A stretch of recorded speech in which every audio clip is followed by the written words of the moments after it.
শুক্রবার ছিল মহাশিবরাত্রি। সেজে উঠেছিল কাশী বিশ্বনাথ মন্দির। সেখানেই শনিবার পৌঁছে গিয়েছিলেন প্রধানমন্ত্রী নরেন্দ্র মোদী। শনিবার সন্ধ্যে 7টা নাগাদ বারাণসী বিমানবন্দরে পৌঁছন মোদী।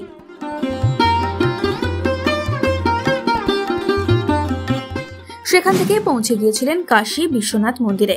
সেখানে তার সঙ্গে দেখা গিয়েছে উত্তরপ্রদেশের মুখ্যমন্ত্রী যোগী আদিত্যনাথকেও।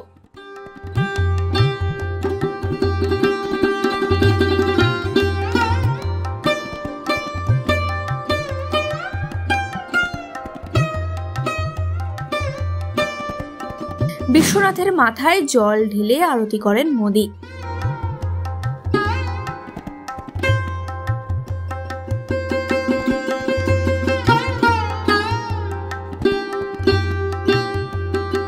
হাতে ত্রিশূল এবং মোদীর গলায় ফুলের মালা।